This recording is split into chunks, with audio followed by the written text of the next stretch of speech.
This episode of the Boat Geeks is sponsored by The Boater's Guide, a free app for Pacific Northwest boaters. The Boater's Guide is adventure and information, right at your fingertips, right when you need it. Find your happy place with The Boater's Guide, a free download on your phone or tablet in the App Store and Google Play. And on this episode of the Boat Geeks, we have Kevin Ritz, who you and I have known for quite a while. He's a neighbor. He's a fellow liveaboard here in the Port Ludlow Marina. Right. One of the regular faces that we see here at the marina, but he is also the Marine Systems Program Director. His title has changed at the Northwest School of Wood and Boat Building. And to say he's a wealth of information. Oh my gosh. We've known him for like 4 or 5 years, and I didn't know he was as expert in so many fields as he is. Yeah, absolutely. Teaches a 9-month course. It includes all kinds of various topics. And week-long intensive courses, too, at the Northwest School of Wood and Boat Building. Which he informed us of, and I am now... Have you signed up yet? I haven't, because I haven't been home yet, but this sounds so good to me. It's exactly what I need, is a short, intensive course on any of these subjects so that I can be a better boat owner. Except this subject.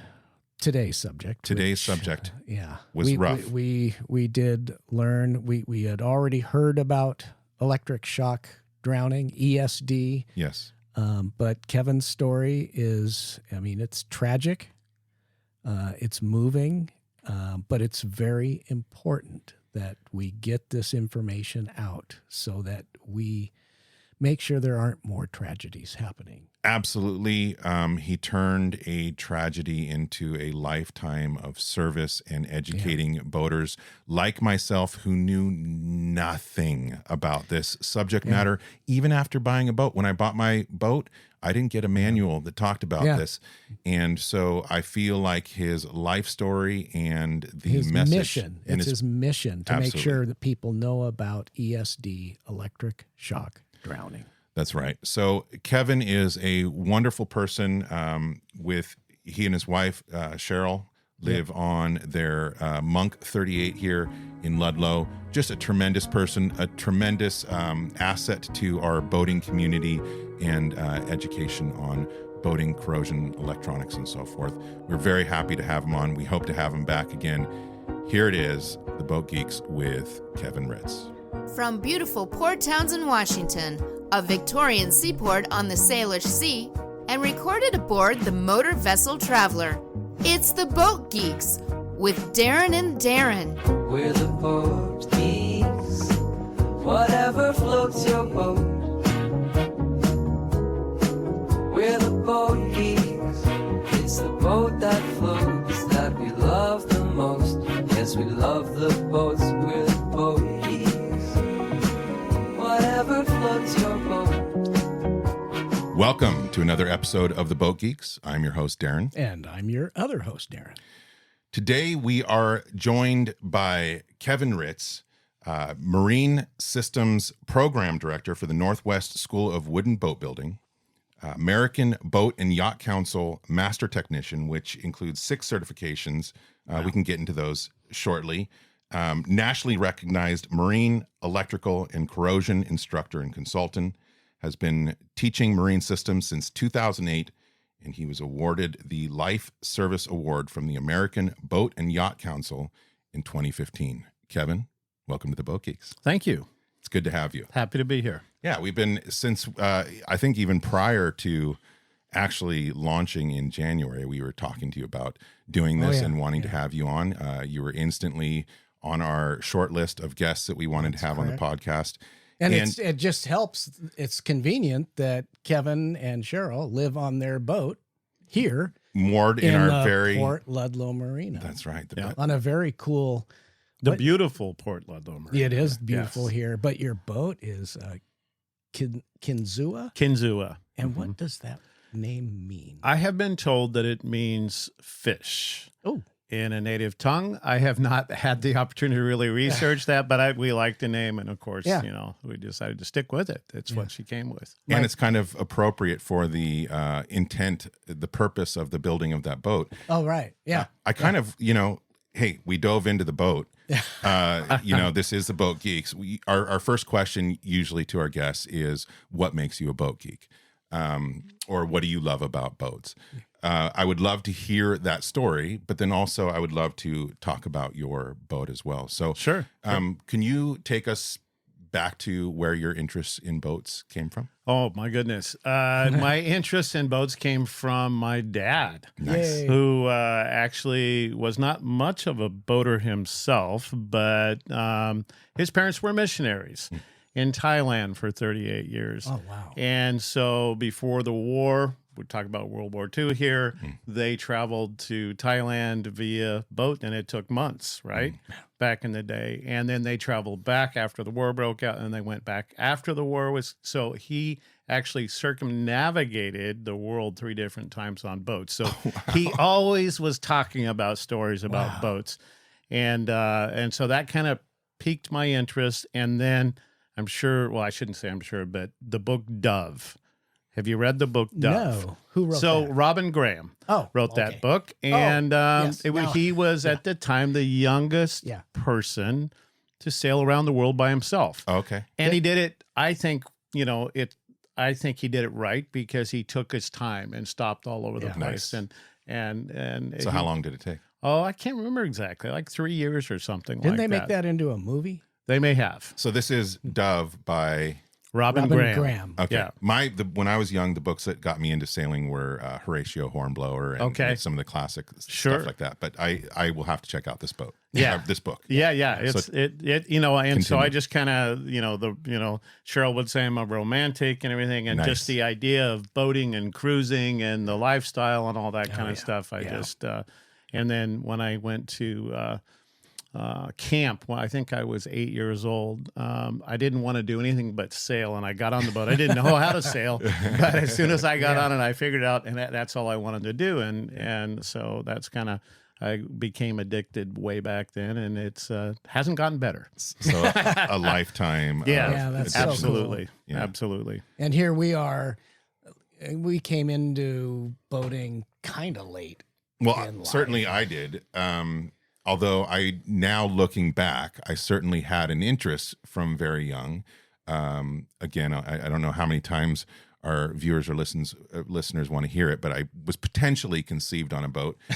So from a very young time in my life, I think I was interested in around boats. I remember it's in your DNA, man. My father's father, my grandpa, would always bring used boats to my dad. He would buy them. He'd find a deal somewhere and bring it to my dad, but they always needed to be repaired, so it'd always piss off my dad.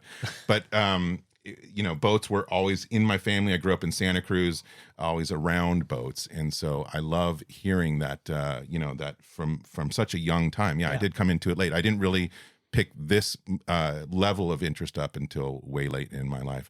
So now, as a young man, you're out there teaching yourself the ropes, so to speak, and literally. How did that progress? I also believe and also think that my interest in a lot of that boats is romantic. The whole idea of, I love the marina at nighttime. It reminds me of like, I don't know, Pirates of the Caribbean or whatever, just all the lights on in the boats, and we sit out in our cockpit and just love the marina at night, and it is a romantic thing. And the idea of cruising and boating.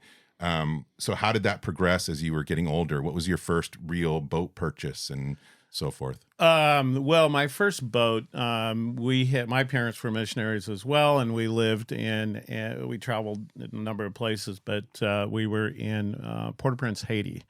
And we were there for a couple of years, and my parents thought I might be better off going back to the States for high school, which I agreed with at the time. But as soon as I got back to the States, I kind of changed my mind on that. But anyway, long and short, I got a Catalina 23, I think it was, with a swing keel, and it was sitting in a swamp.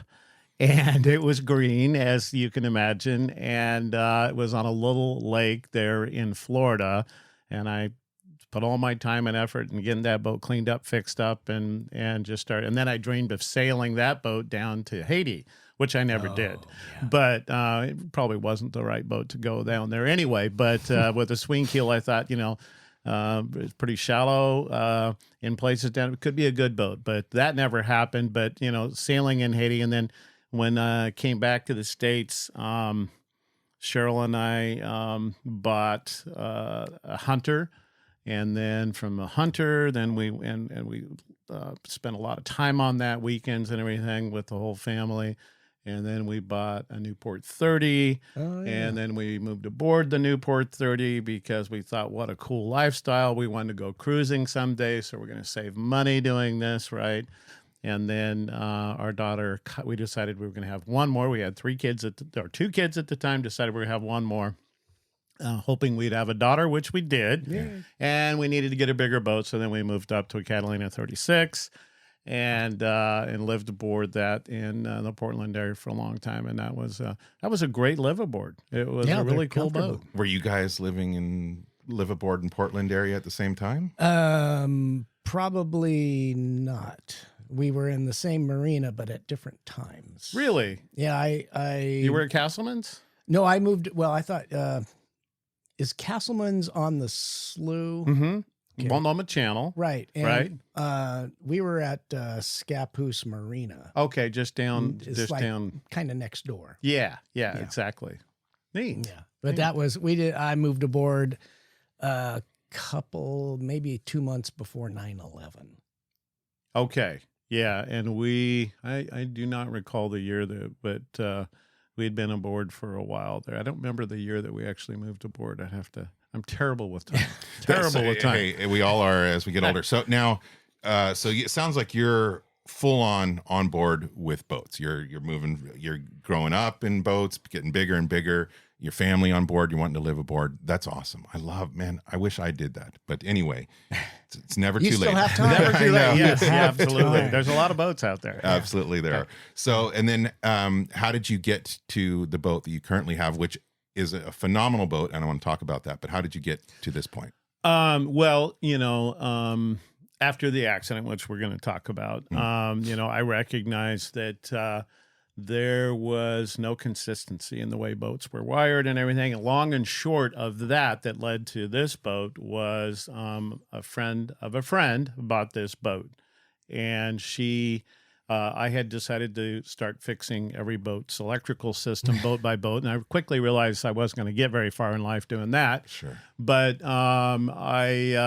this was one of the boats that, I rewired and did a complete rewire on the boat and really enjoyed the boat. And the lady that owned the boat, later on, she decided she wanted me, for some reason, she only trusted me. She wanted me to skipper the boat for her during the summer on coming up from Portland up to the San Juan. So I did that I called Offshore it Driving trip. Miss Daisy.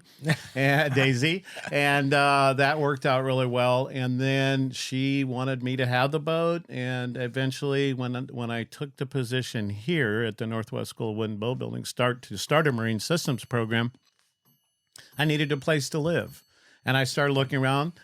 And at the cost of living up here, it was a great excuse to buy a new boat. So that's how that came about. And she was so happy and tearful and everything when I told her that I was interested. And and she wanted me to have the boat very much. So it was destiny. Now, just real quick, let's rewind the whole idea of you skippering that boat up here. I'm fascinated, and finally I get to talk to somebody who's done that route from. I'm assuming you came out from the Columbia there and went up. Tell me about that voyage. Well, with that particular boat, she didn't want it on the ocean. She trucked it, but I did that trip many times. From Portland. Times? Oh yeah, lots and lots of times because it was just one of those challenges that, the Columbia River Bar and all the mystique around the Columbia River Bar and, Graveyard of the Pacific and all of that. I have family that died there. Oh, is that right? I'm sorry to hear that. But Wow. I didn't know them, but it was my stepfather, who I'm very close to, but his father and his uncle died going out there. They were fishing on the bar, drinking, and didn't come back. And so, I mean, it's obviously a lot of history of danger. And so it always, I'm always very interested in that voyage. Do you have anything you can share with us in terms of that trip? Nervousness, Oh yeah. I mean, your first time, the reality is crossing the Columbia River Bar, I call it, I'm sorry, a pucker moment, right? Yeah, no kidding. It's just, you got to be prepared. The biggest it's all of all about the times. tides, Squeaky bum time. Yeah. And you just really got to be prepared for that. And, the other thing I guess I would say, as you're cruising up the coast, if things suddenly get comfortable, you're going the wrong way because everything's a beam. You're always taking, waves from the side and everything. And I've had some beautiful, I don't know, I've done it dozens of times and just some fantastic nights out on the ocean. And I usually would take the 30 fathom line to get away from the crab pots, The Crab Pot Association, the Towing Association have an agreement that they won't put pots on the 30 fathoms, so it's a great one. It leads right into the straits there, and then coming in through Hole in the Wall. I don't know if you're familiar with that. That's gorgeous. Actually, I was out there just a couple of weekends ago. I was teaching out at Nia Bay for the high school, and we went out to Cape Flattery for the first time. I was able to see Hole in the Wall from land. I've only seen it from the water before. It was awesome. I mean, it's just, it's really, really Have you ever beautiful. done the Oregon offshore? I have not. No. That would be interesting. Yeah. What is this? Well, it's a sailboat race. Okay. And I'm not entirely certain of the course, but I believe it's Portland to, what is it? Victoria, I think. Yeah, It's Portland to Victoria. I've certainly Wild taken race. boats from Portland to Victoria and also from Portland to Bamfield. Oh, yeah. Bamfield was just such a beautiful place, too. I mean, we just live in the best cruising ground, I think, in the world. In the world. Yeah, I really do. Yep. That was, part of the consideration of doing this podcast. I am always looking for boating content online and podcasts and YouTube channels and so forth. And so much of the content out there is Florida or the Caribbean or South Pacific or circumnavigating the world or, all these things, which is great. I love that content. I consume it, regularly, but not enough content up here, and I've never understood that. I scour the internet for content of people boating up here because that is my same viewpoint. I think we live in boating paradise. I know you believe that too. And yes, so it's just, I felt there was a very much a vacuum. We only had of content up MV here. Freedom. Yeah. There's a few channels, of course, Travels with Jordy and I'm losing it. Cruising Sea Venture. They're gone now, but they did quite a few videos from. There's been a few, but I've always felt that there's not enough, and because there's just so many destinations up here, and so many, like as you recount your journeys, all I'm thinking in my head is, I want to do that. I want to do that. I want to do that. I have so many things I want to do with my boat someday. And boy, that word someday. But anyway, make someday happen. Yes, exactly. You're still a young man. Well, you've got time. And I'm thinking of song topics as well. And so then you purchase this boat. Let's talk about this boat. Now, this is a Monk. It's a Monk 38. It's a very unique. It is, because it was Monk Senior's last design, which, as I was telling you earlier, he didn't make it through the design. He passed away. And so the baton was passed to Monk, to Junior. Yep. And he finished it. And there was 17 of these boats built, and all of them in Port Angeles. And they're I've spent fiberglass. They're fiberglass hulls. It's Make the sure. only fiberglass hull that is out there. Now, when you look at her, you're going to think she's a wood boat. You're And also, yeah, right. For 3 or 4 years now, as I've gone by in my dinghy, I'm thinking that's another wooden monk. Right. Yeah. Right. And it does look. She's beautiful. She is beautiful. Yeah. The idea here was that, the fishing industry was changing, and Monk Sr. was very much a visionary. And how many boats did he design? I don't know. But he decided that the fishing industry was going to be moving to mom and pop fish boats, right? And so he designed the boat with that in mind. 16 of them were built as fish boats, and they are still out there fishing today. Wow. Most of them in Southeast Alaska. Two of the other ones are here in Port Townsend. That is so cool. And then we have Kinzua. Kinzua was the only one that was purchased for a private vessel or private yacht. And so it does not have the big fish hold in the back. It has a cabin. Nice. And so which we enjoy very much. I'm sure it's better than sleeping in a fish hold. Yes. So you said 17 of them were built, and they're all, as far as you know, in service still? Yes. Yeah. I just talked, unfortunately we lost Jody Kuhlman, her and her husband built these boats, and she was a marine surveyor here for years in the Port Angeles and this area. And she recently passed, but she said all of them were still operating. She kept track of all of them. Yeah. And, the Sand Dollar here in Port Townsend, I don't know if you go to the commercial fish dock down there, the Sand Dollar's there. And there's another one, and I don't remember the name. The hull shape is, you recognize the hull shape. Of course, immediately. Yeah, but it's... What's the displacement? I think we're close to 25,000 or 25 tons. Does that seem right? I'd have to take 50. a look at it Well, again. this boat's about 50,000 pounds. Mm-hmm. So, but I Yeah, she's imagine smaller. with the Monk design, the hull built for commercial or for fishing, very sea kindly, can handle a lot of crap out there. I bet. Very sea kindly, except she has a round bottom, Well, and so you know what that means. I can relate. Yeah, exactly. And she carries approximately 600 gallons of diesel and 400 gallons of water. So she was built for a cruising vessel. Long-range cruising. Yeah, exactly. And- What's engine? Yeah, It's that's what it's a Detroit. Oh, well. It's what they call the nickname is the Screaming Jimmy.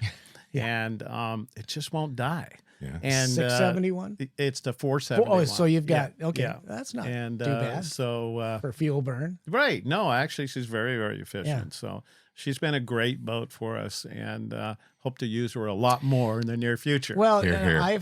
I've heard you go by, and I am surprised that you have a Screaming Jimmy, because she is quiet for a Detroit. Yeah. That's not good too old bad. 2-cycle, That thing will run forever probably with so. good care, and With I'm good sure care. you take good care of it. So, yeah. Well, I mean, to say that you're a fellow boat geek. I mean, we obviously bow down to your boat geekiness and your years of experience, knowledge, and expertise. Which, to go back to the Northwest School of Wooden Boat Building, you still do a 9-month course? Is that the so? This deals with marine, electrical, and electronics, plumbing, diesel and outboard engines, corrosion, diesel and electric propulsion, steering and control, HVAC, and hydraulics. That's a lot. Wow. It Well, is. that's a boat. That's Sounds a like boat, that's a It right? is a boat. It's everything except the hull and deck, right? Yeah. Except, fiberglass work, right? Yeah. So I can't. That's just so much knowledge and so much expertise that you have gained over the years. Could you talk a little bit about this course? What is somebody going into this course? What is the purpose? Are people that own a boat and just want to have more knowledge about their boat? Is it people that are wanting to get into the industry of either boat building or maintenance or other trades or so forth? Or I would all say the all above. the above. All the above, yeah. I taught for ABYC. I was the lead instructor at ABYC for.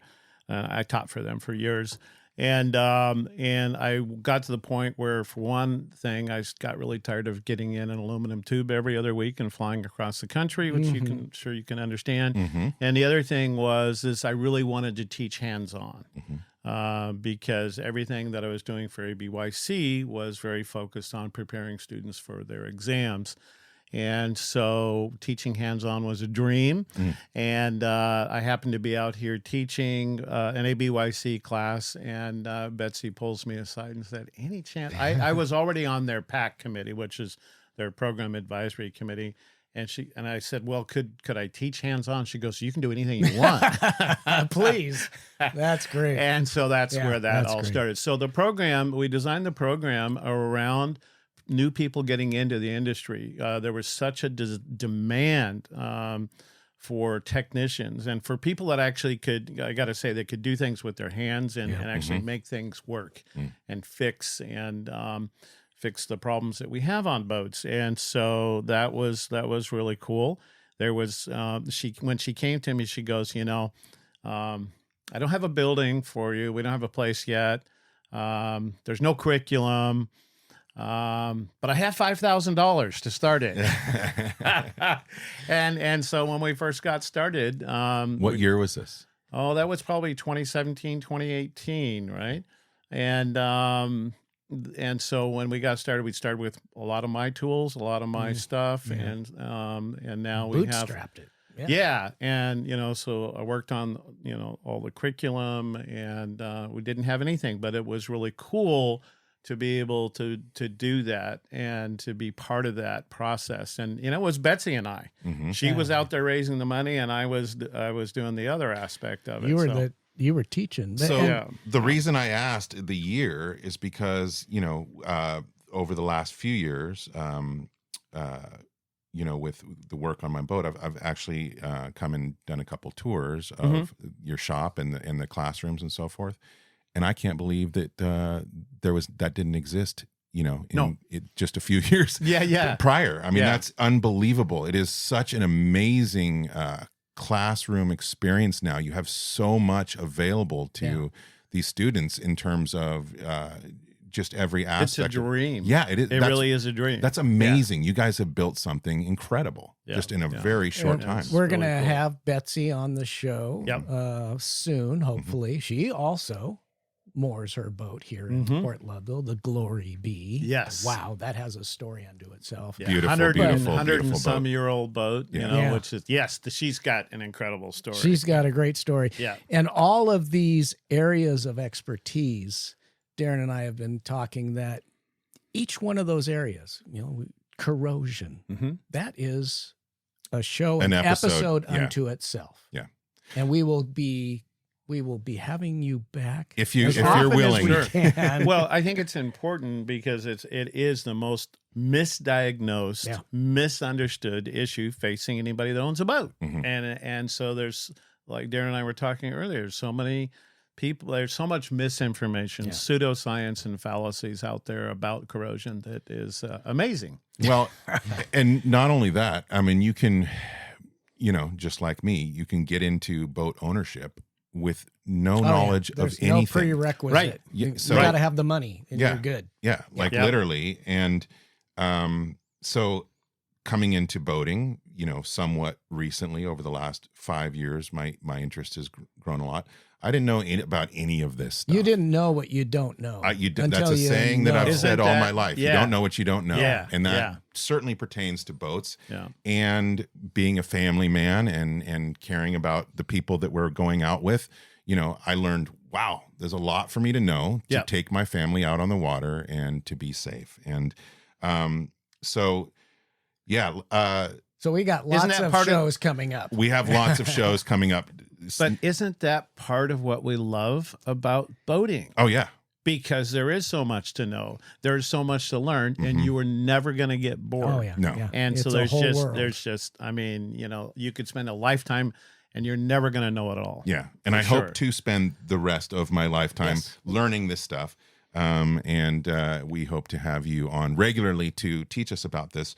So, yeah, I mean, that's just a plethora of topics and very in-depth. I mean, every single one of these programs. In fact, when I probably even before I met you, I was considering going to the. Yeah, I remember you were talking about that. Yeah. And that wasn't to get into the trade. That was just because to understand. To understand. Right. I wanted to take that's why I was asking, are there people there that are just, do you have old guys like me taking it just so they learn more about there are. There's a couple we can allow in. The issue is that our accreditor, and we choose to be accredited, our accreditor says that 70% of the people that go through our program have to work in the industry, or not necessarily in the marine industry, but in an industry utilizing skills that makes sense. That they learn there. And that's a high bar. I mean, 70%, you know.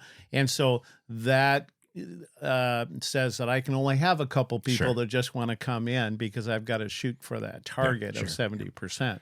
So, yeah. But that's great that you have not only a top-notch program, but it seems like the school has been growing and you have a steady students coming in and out and getting into the industry. Obviously, Port Townsend being one of the best places to have a wooden boat building school. Yes. On the planet. Yeah. So we just graduated 17 more students this last Friday. That's awesome. Congratulations. Yeah. That's pretty cool. Yeah, and I've actually had some of the graduates work on Iron Feather. And, cool. Yeah, and so I couldn't be more confident with the students that are coming out of your school because I've seen the program. I've been there several times, like I said, and just amazing. So congratulations on building such a great program. It's been fun. Yeah, and an asset to not only Port Townsend and the local area, but just the whole boating industry. And for folks out there that would like to look into it, it's the Northwest School of Wooden Boat Building. We'll put the website address right here. nwswb.edu. There you go. Yeah. It's phenomenal. Check it out. Yeah, absolutely. Lots of history there. You can see a lot of insight into what the school does, the programs. And like I said, if I didn't have a full-time job and this side gig and all the other in my family, I'd be there, if they would have me, because obviously there's that ratio. But anyway, we do want to talk about corrosion and especially marine electrical and electronics. Yeah, and at some point. Yeah. So, do we want to get into that today? Do we? I think we want to. I think we should move on into the topic at hand, which is one of the whole reasons for creating this podcast is to educate people. Yes. And this particular topic, you had never heard about it until you heard Kevin's story. Yeah. I had never heard about it either. And every boater in the country, in the world, should know, needs to know about this. So absolutely. I think we should probably just dive. Let's dive right in. And then we'll have Kevin back to talk about all this other fun stuff. All right. So, Kevin, in 1999, an incident happened that changed your life. Can you tell us a little bit more? Yeah. Without going into all of the details of the accident itself, because you can see those resources are available. But, our son Lucas was electrocuted while he was swimming in the water he was heading to get out of the boat. Out of the water near a boat that was leaking 120 volts AC into the water. And so that was obviously a huge tragedy and, something, having been a boater my entire life, never hearing of that, I thought of all the other dangers that I perceived to be out there, but never thought about, this electricity being in the water. And, it's such a insidious thing because there's no way to know that it's happening unless you're doing specialized testing and have the knowledge to do so. There's no visual, there's no audible, there's no way to know that this is occurring. And so it was absolutely life-changing. And it forced me to start really looking at boat wiring and trying to decipher, so what are the standards? What are the rules around boats? And of course, found out very quickly there really are no rules. And then, so how are boats being wired and why are they being wired that way? And I noticed right off the bat there was very little consistency, even from manufacturer model to model, of consistent wiring. And so I had to get educated, because I needed to understand, how could this happen? How could something like that occur? How could it happen in 1999? I feel like that was just, around the corner yesterday. And weren't these accidents happening? Wasn't there somebody else, out there shouting from the mountaintops? It was kind of mysterious. I think it was kind of mysterious, and I think it was commonly misdiagnosed. Yep. Lucas was the very first documented case where there was an actual, a kind of appropriate for the time investigation done, which I was very much a part of. Because I didn't buy the line from law enforcement saying, "We're sorry, your son drowned." His face, he was never, he had a life jacket on, supported his face the whole time. His face was never in the water. How do you drown if you're not in the water? And all this type of stuff. So I did not accept what law enforcement told me, and I continued to push the issue, and I continue to push it to this day. And so there was plenty of speculation about this prior. When I started doing some research, I started finding stories all over the place about strange drownings, very, strong swimmers, and, no alcohol, no drugs involved, all the normal things. I hate to say this, but where law enforcement goes, Right. And every case, unfortunately, that we know of today, for the most part, there was a witness. There was someone that heard the victim saying something, "I feel electricity, I'm being shocked," or they reached to grab someone and got shocked themselves. So, it's just one of those things. And insidious is the best word to describe it, because there's so many things about it, that make it hard. It's not uncommon. It's not, I don't want to say it's common, but it occurs often enough that it's a huge issue. It does, unfortunately, and we don't know how often it occurs. How many times, because the vast majority of first responders, and that's why I put my focus on first responders in the beginning when, I started trying to deal with this issue, to educate them. But they don't know how to investigate this. They don't have you need to have someone that knows about marine electrical around to really diagnose what's going on here. And most of these cases were just chalked up as, strange drowning. To this date, there's no post-mortem evidence that electricity is involved. Nothing. Interesting. Okay. The other thing is that when these accidents occur, who is there to do this investigation? Who is keeping track of this information? There's not, everybody thinks, oh, well, somebody in the government's keeping. No, there's nothing. You can look up electrocutions in the United States. We have an average of 400 electrocutions a year. Okay. Does that include electric shock drowning? Probably not. Right. I don't think it does. That term, electric shock drowning, did that exist in 1999? It was coined shortly after that. And the reason for that was because Lucas's case was the first document. Now, Lucas didn't touch anything, that's really hard concept for people to understand. He touched nothing, but he was electrocuted. There was enough current passing through his heart that it stopped his heart immediately.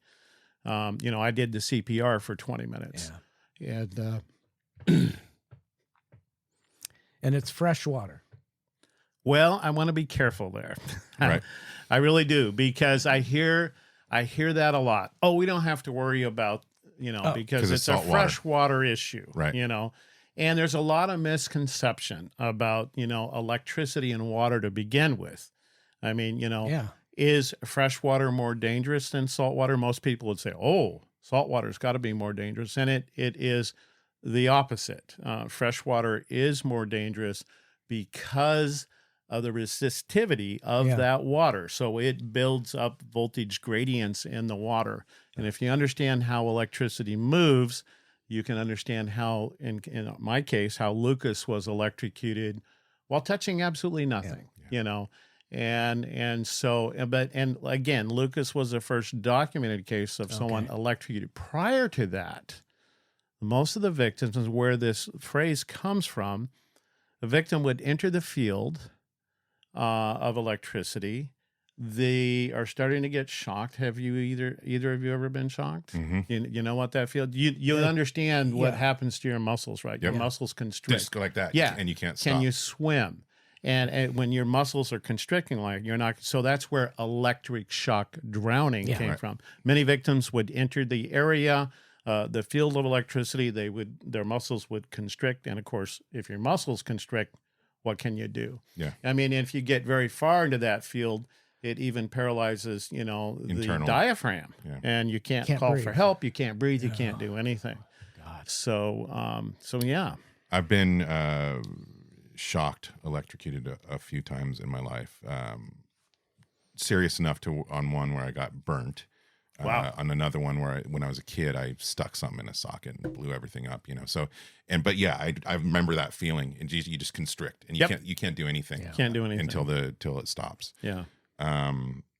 So did you receive pushback in this investigation, and do you still receive pushback today in terms of this? I received a pushback until we were able to demonstrate. I mean, I was told by law enforcement that my son drowned. I was told by the coroner the next morning in the process of the autopsy that, the preliminary results it was a drowning. And I said, is there any water in Lucas's lungs? Well, no. There's no water. And then, so the pushback that I have gotten, I guess I would say, is based on people not understanding, not understanding electricity.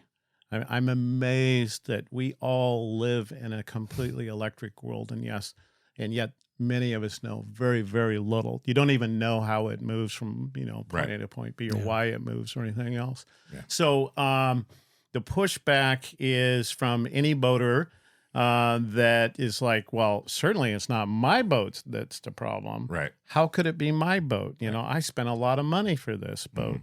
The pushback has been, as over the years, as there's been more and more cases, and it's been more and more publicized, and it's now kind of whenever we have one of these, which we have them every year, it's usually publicized nationally and everything else. And so ABYC eventually took on the issue and said, so we're going to do something about it. I was involved with all those meetings and everything. And ABYC came up with a standard requiring what's called an ELCI, an equipment leakage circuit interrupter. It trips at 30 milliamps and 100 milliseconds. You can think of this as a GFCI for your boat. Okay. And it's not for human touch protection like a GFCI is. It trips at 5 milliamps. It trips at 30 milliamps. And they'll have people say to me, well, 30 milliamps, that's too much. Well, 30 milliamps going into the water is not going to create a scenario where you're going to have, skeletal muscular paralysis at 30 milliamps. As we move above, then we can have those issues. So 30 milliamps is actually a European standard. They've been doing this since they started putting electricity on water, by the way. Wow. And it works, and it's worked great. So at up to 30 milliamps, then you will feel what? Tingling? Can you feel it? Sure. I mean, now 30 milliamps into the water does not necessarily constitute 30 milliamps traveling through your body. Right, okay. Because it dissipates as it... It does. And, that's the big difference between fresh and salt water. And I want to make that point really clear. Sure. Let me ask you guys, are you okay with your through hulls, your underwater metals, your propeller shaft assemblies being a conductor? Is it okay to have electricity in the water? No. Of course. I mean, how much electricity is okay? Right. And so what ABYC first and now National Electric Code has come down and said, hey, we're going to stop this at 30 milliamps. And I'm happy with 30 milliamps, because it won't create a hazardous situation. The problem is these devices called ground fault protection devices, whether it's a GFCI or an ELCI, do pop. And when I say pop, what I mean is it deprives a vessel of electricity. And they don't fault strip. It's very, very seldom to have what everybody terms as a false trip. How they work, if you understand the dynamics involved here, as electricity moves up and down conductors, it creates a magnetic field, right? And you've got, I'm going to put it in layman's terms, you got a Gazinski and you got a Gazowski, okay? Right? So the Gazinski creates a magnetic field turning, one direction, and the Gazowski creates a magnetic field turning the other direction. So guess what? Those two magnetic fields cancel each other out. So what a GFCI or an ELCI does is have what we call a CT or current transformer, commonly known as a donut, okay, because it's round and it's got some wires, and the two conductors fit in there, and they are looking for this magnetic field, which would indicate an imbalance. And that's how they work. Wow. So how do you have a false thing? So I don't want to get too technical here, but you get the idea. Right. And salt water, because it's more conductive, considerably more conductive than fresh water, that it does not develop the same voltage gradients that you would have in fresh water. They do develop voltage gradients, but they're further apart. And electricity moving, basically moves when you have a conductive pathway, okay, and two different voltages. And in spite of what Benjamin Franklin told us that it moves from the positive to the negative, we now know that it moves from the negative to the positive. That's it. That's why electricity moves. And so as these gradients are very close or tight together, it's easy for the human body to bridge those gradients, as it is in fresh water. Not so easy in salt water, where it's further apart. But it can still happen. It can still happen. Okay. Here's probably the one thing I'll say about that, and we can top off with that topic there. But you ever been in a marina during the wintertime? Do you notice that what can happen? Well, right here in Port Ludlow, you notice the ice forming on top. Here's the bottom line. When it rains, when we get fresh water on top, on salt water, it's lighter. It's going to be on top.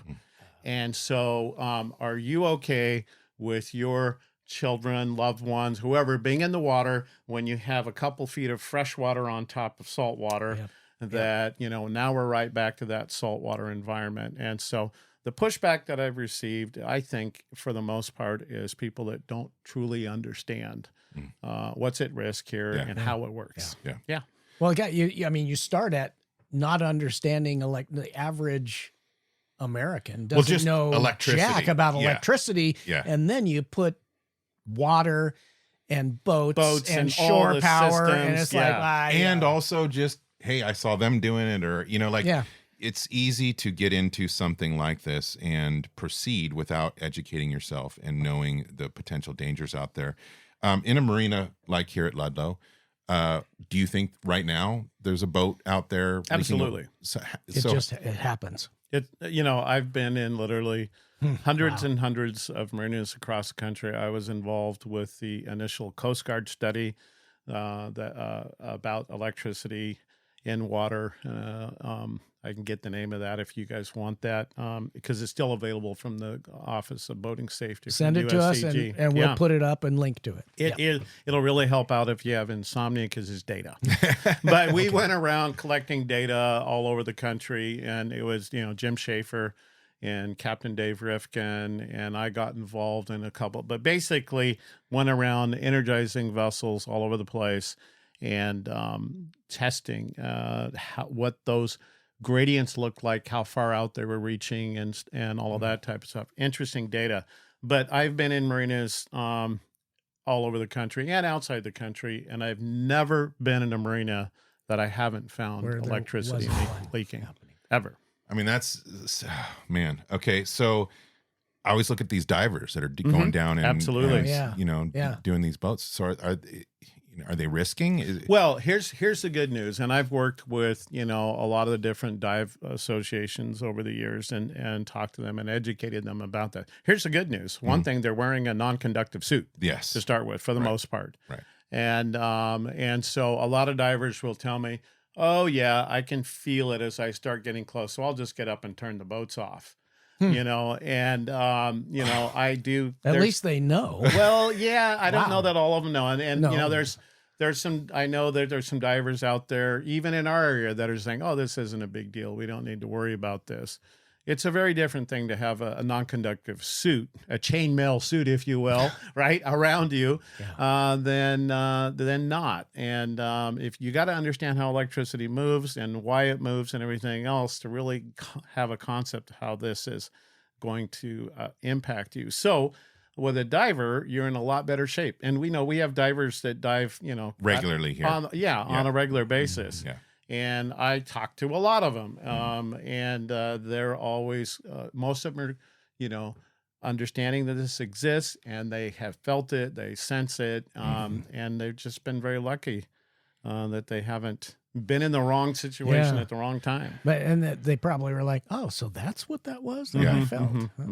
Yeah, I feel a lot of times with dangerous possibilities, if something hasn't happened to a person, they think, "Oh, it's not going to happen." Right. That's human nature, though, isn't it? Right. Don't we all feel that absolutely. way? Myself included. My car's never been broken into, so I don't. Cars don't really get broken into that often, Yeah. Well, if people want to educate themselves on this more, which I strongly advise anybody that's a boater or around boats or marinas, lakes, rivers, anywhere, coastal, anywhere, hot tubs. I mean, you got any place, swimming pools, any place where there's water electricity and electricity come together. Yep. So you founded the Electric Shock Drowning Prevention Association. You can check it out yourself at electricshockdrowning.org. There's videos, there's information. It's a very well done website, and will certainly help educate you, which, thank you for getting out there and turning a tragedy into something that will hopefully and potentially stop other tragedies from happening like that. Again, as Daeron pointed out at the beginning, we're all about the education. I mean, boats are fun, and we want to have a good time and be excited and happy about boats too. But it's a lot more than just, do I have enough money for a boat or that boat or whatever. They are dangerous, and there is a lot of safety that, besides electrical systems, all of you boat owners out there know all of the safety that is involved with taking a boat out and owning a boat and taking your loved ones on boats. So you are doing an enormous service to the entire boating community worldwide, and then also huge service to our local boating community and the boat building and the knowledge of all these young people that are out there, including somebody that came from systems and did give me some red flags on my electrical system. Good for her. She knew what she was doing. And so your students are out there doing the work that you have set them forth to do. So thank you, sir, for all that you do. You bet. And for sure, we are going to have you back if you will, subject yourselves to another conversation for with another the boat geeky boat conversation. No, it's great stuff, and even a fishing boat just came in. Yeah, we can feel it. It's so funny because the cameras have their own internal stabilizers. Yeah, and I'm editing, and all of a sudden the camera's doing something, and they're like, the cameras don't move, but they're compensating. So that's what's happening. That was a fireboat that just. That's what happened. I love our office. They sometimes leave in a hurry. And come back out. Yeah. So. Absolutely. But I just want to add this, that this tragedy happened to us, but we still absolutely love boating, and we're going to continue boating, and some of the very best people in the world are boaters. So that's one of the things that drives us there, right? Absolutely, man. Well, Kevin, it was a pleasure. It's always a pleasure talking to you. Maybe someday I'll be lucky enough to take the course, if I have the time and there's a slot open. But otherwise, if you're interested in any possibility of wooden boat work or electrical systems or engines, mechanical, anything about boats. I would definitely recommend checking out their website, nwswb.edu. It's just a great program, and if maybe an excuse to come out to Port Townsend in the area, like we mentioned in the beginning, beautiful boating around here, and worth checking out for sure. Kevin, thank you. Thank you, sir. We'll see you around on the dock. You bet. See you on the docks. Okay. We're the Boat Geeks. Whatever floats your boat. We're the Boat Geeks. It's the boat that floats that we love the most. Yes, we love the boats. We're the Boat Geeks. Whatever floats your boat. Walk on the water, float on the sea, crossing the oceans between you and me. The wind in our hair, the salt on the breeze, bringing us closer, life on the sea. We're the Boat Geeks. Whatever floats your boat. We're the Boat Geeks. It's the boat that floats that we love the most. Yes, we love the boats. We're the Boat Geeks. Whatever floats your boat. We walk on the water, float on the sea, crossing the oceans brings you to me. Feel the wind in our hair, the salt on the breeze, brings us all closer, life on the sea. We're the Boat Geeks. Whatever floats your boat. We're the Boat Geeks. It's the boat that floats that we love the most. Yes, we love the boats. We're the Boat Geeks. Whatever floats your boat.